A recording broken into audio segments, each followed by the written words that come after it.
안녕하세요. 유영식TV의 유영식입니다. 오늘은 더불어민주당 30년 당연집권 프로젝트 제29탄을 방송해 드리겠습니다. 먼저 자료화면 보시겠습니다.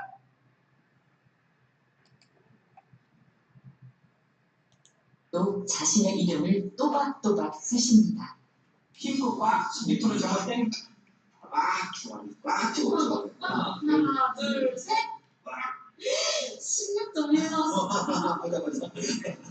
와, 보여주세요.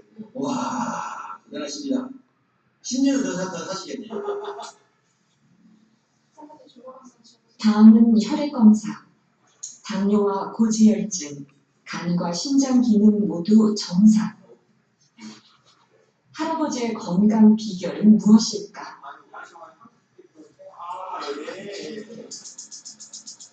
식사가 봉지 라면인가요? 저희 아버님 같은 경우는 이제 거의 30년 넘게 라면을 아주 매니아시거든요. 그래서 라면 끓일 때 육식 별로 안 좋아하시니까 돼지고기 갈아가지고 한 그릇씩 라면을 넣을 때 있고요.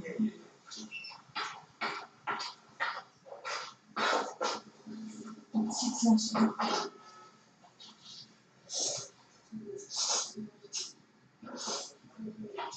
하루 세 끼를 같이 드리죠. 이제 제가 이제 외출하거나 그럴 때는 바로 챙겨먹고 가요. 절대 식사는 그러지 않습니다. 그리고 이제 비결을 이렇게 보면은요, 아파도 먹어야 낫는다. 식사를 마친 할아버지, 잠시 자기 방으로 돌아와 휴식을 취합니다. 요 사진. 이거 언제 거예요? 자, 여러분, 이 프로그램은 지난주죠. 지난주 KBS 시사기획창에서 방영한 내용입니다. 자, 그러면은 제가 오늘 이제 드리고 싶은 얘기는 지금 이 어르신이 이제 105세의 어르신입니다. 105세. 그러니까 지금은 이제 거의 이제 100세 시대라고 하잖아요. 지금 그래서 이제 4, 5년밖에 안 남은 초고령 사회를 우리가 어떻게 슬기롭게 맞이할 것이냐는 것을 오늘 이제 그 더불어민주당 30년 당연집권 프로젝트 제29탄으로 방송을 해드리는 것입니다. 저는 이제 이 방송을 보면서 너무나 와닿는 것입니다. 어제도 이제 제 방송에서 말씀드렸지만 제가 이제 2년 반 동안 아버지 이제 병수발을 들었는데 지금 제가 이 프로그램을 보면서 이 할아버지 댁을 보면서 제가 제일 좀 뭐랄까요, 저와 같은 그 입장에 계셨던 분은 바로 이 아버님의 그 밥상을 매일 새끼를 차려드리는 며느리입니다. 저는 이 며느리의 그 이 고단함이 저는 좀 제가 이제 그걸 억측이라고 할 수 있죠. 근데 저한테 딱 와닿는 거예요. 제가 그 아버지 병수라발을 해본 경험이 있기 때문에. 물론 이 어르신은 지금 105세시니까는 이제 그 슬하의 자제분들이 최소한 다섯 명 혹은 이제 7, 8명. 그러니까 며느리도 있고 아들도 있고 그 위에 또 이제 중장년된 손자, 손녀들도 있겠죠. 그러니까 정말 이 어르신은 저는 진짜 행복하신 효자 효부를 둬가지고 진짜 천수를 누리실 어르신이어가지고 진짜 이제 이 어르신의 그 행복한 삶 정말 와닿습니다. 진짜. 근데 제가 이 프로그램을 굳이 이렇게 예시를 드는 것은 이 어르신 그를 드는 것은 이 며느리의 입장이 너무 저한테 확 와닿기 때문에 고단한 삶이 이 며느리는 한 수십 년 동안 이 아버님을 이제 그 케어를 하는 거죠. 예? 그 밥도 차려드리고 이제 그 여러 가지 아프시면 또 저희 하고. 근데 이 어르신은 이제 건강하신 것 같아요.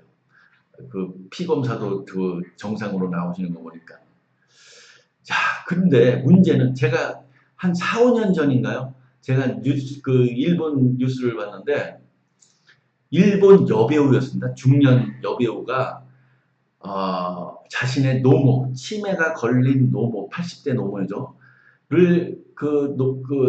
수년간, 그러니까 그 방송일도 못하고, 방송일도 그 어머니 때문에 끊고서 그 치매 걸린 노모를 케어하기 위해서, 거기서는 개호라는 말을 씁니다. 케어하기 위해서 방송일도 그만두고서 그 치매 걸린 노모를 수년간 케어하다가 어머니를 죽이고 노모를 죽이고 자신도 자살하는 사건이 있었습니다. 그게 이제 크게 보도가 된 사건인데, 뭐 일본에서는 그게 비일비재하지 않습니까? 남편이 이제 자기 부인을 케어하다가 진짜 죽이고서 자기도 이제 음독해서 자살하는 일들이, 우리나라도 요즘 심심치 않게 보는 뉴스라는 것을 여러분도 알 것입니다. 저는 그러면은 4, 5년밖에 안 된 통계로는 뭐 2026년이라고 했는데 2017년에 이미 2017년에 재작년에 이미 65세 인구가 1000만 명을 넘어섰습니다. 그 말은 뭐 이미 뭐 5년 뒤인 뭐 2022년, 2023년에는 벌써 65세 인구가 1000만 명이 넘는다는 것은 그때는 초고령 사회로 들어선다는 것을 의미하지 않습니까? 그러면 우리가 그 초고령 사회를 이렇게 눈 뜨고서 그냥 아무 준비도 없이 맞이해야 할 것이냐? 그러면 진짜 세대 간의 모든 세대가 노인 세대, 초고령 노인 세대, 중장년 베이비붐 세대, 그 다음에 청년 세대, 모든 세대가 불행해진다는 것입니다. 그러면 불행해진다는 것은 대한민국이 뭐 망한다는 소리밖에 더 됩니까, 여러분? 그러지 말고, 저는 초고령 사회법이라는 가칭이죠. 초고령 사회법을 만들어서 우리가 초고령 사회를 준비를 하자는 것입니다. 첫째, 만 90세 이상 노인들은 여건이 허락되지 않으면은 요양시설에 준강제 입주시키는 것을 법제화하자는 것입니다. 왜? 일본 여배우처럼, 예? 그런 극단적인 사건들이 왜 일어났겠습니까? 예?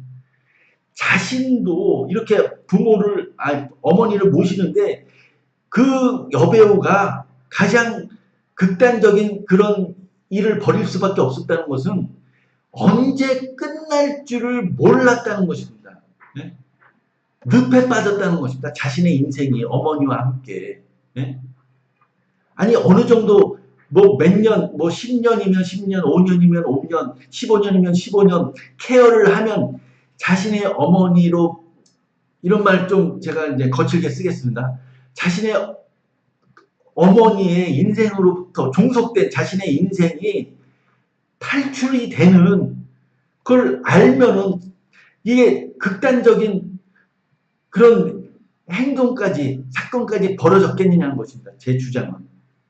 그것을 모르기 때문에 그 일본 여배우나 우리나라에서 벌어지고 있는 그 남편이 자신의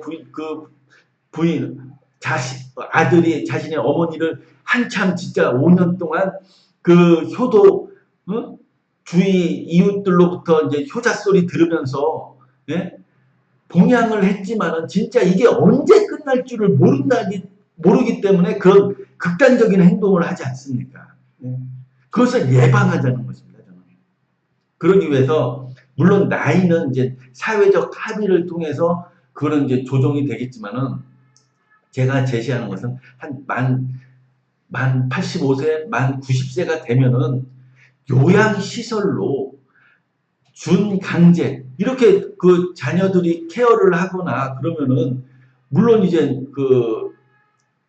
이 며느리도 제가 봤을 때는 좀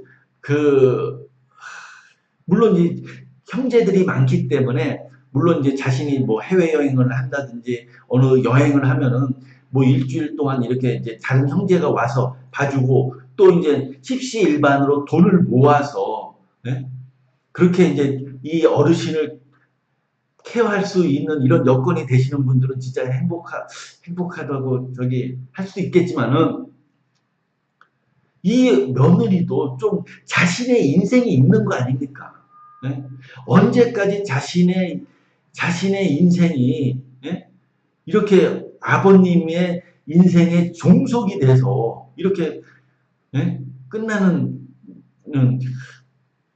저는 그것을 이제 초고령 사회법이라는 특별법을 제정을 해서 이렇게 도덕적인 그 윤리적인 그런 구속으로부터 좀 탈출해 드리자는 것입니다. 낀 세대인 베이비붐 세대가 앞으로의 청년 세대를 위해서 네?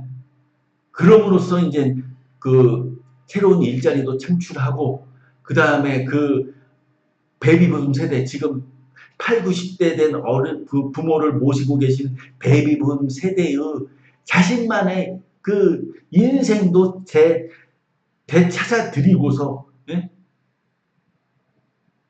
그 베이비붐 세대들은 이렇게 자신의 부모인 8, 90세대는 자신의 부모 세대를 그 케어한다고 해서 자기 자식들인 3, 40대로부터 케어를 받을 수 없는 지금 여건 아닙니까? 그러면은 이것을 사회적 합의를 도출을 해서 한 3, 4년 동안 우리가 사회적 타협 기구를 만들어서 이것을 법제화함으로써 사회적 합의를 도출하자는 것입니다. 그리고 둘째, 부양연금이라는 새로운 국민연금이나 국민건강보험이 아닌 별도의 계정을 만들어서 우리가 이제 좀 그 초고령 사회에 쓰여질 그 재정을 만들자는 것입니다. 그 지금 그렇게 그냥 재개발이나 재건축 그렇게 그 집 그렇게 거기에 거기에 들어갈 재원이 바로 그 미래 세대가 부담해야 할 재정 아닙니까? 예? 그게 빚이에요, 빚. 예? 집이야 좀 허름하면 어떻습니까? 예? 새 집 지어가지고 거기에 입주하고 거기에 자신의 노후자금, 예? 앞으로는 오르지도 않을 집값 때문에 그 시멘트 파서 먹을 겁니까? 예? 좀 허름한 집에 살더라도 그거야 집이야 좀 고쳐가면서 쓰면 되는데 거기에 쓰지 말고 자신의 노후를 예? 준비하자는 것입니다. 그것을 그 노후 자금을 바로 이제 부양연금에 납입을 함으로써 국가가 책임지고서 그 요양시설의 운영 자금으로 예? 인력과 거기에 들어가는 모든 그 집기류라든지 그 소모품들, 그 다음에 이제 그 식료품들, 예? 식자재들, 예? 거기에 쓰자는 것입니다. 저는 예? 함부로 지금 재건축이나 재개발함으로써 거기에 시멘트에 그 돈 들어가게 해서 재벌들, 건설사들의 그 일족들한테 그 건설 토목족들한 그 재벌 일가들한테 그 배 불리게 해서 뭐합니까? 나중에 다 국가 재정으로 그 어르신들 케어하려면 다 빚인데 네? 그러지 말고 부양연금이라는 새로운 특별 계정을 만들어서 그 납입하고 나중에 젊은 세대들에게 그 젊은 세대들 지금 그 취직도 못하고서 예? 지금 베이비붐 세대는 그래도 그나마 이제 자산이 있으니까 그 자산을 부양 그 연금에 별도로 넣고서 그걸로 나중에 그 8, 90세가 됐을 때 그것을 재원으로 쓰자는 것입니다. 셋째, 그리고 이제 기타 이제 그 노인 학대라든지 아니면 사회적인 그 합의 사항들을 사회적 타협 기구로서 만들자는 것입니다. 오늘 더불어민주당 30년 당연집권 프로젝트 제29탄은 우리가 사회적 합의를 도출을 해서 초고령 사회를 슬기롭게 극복하자는 내용입니다. 오늘 방송 이것으로 마치겠습니다. 감사합니다.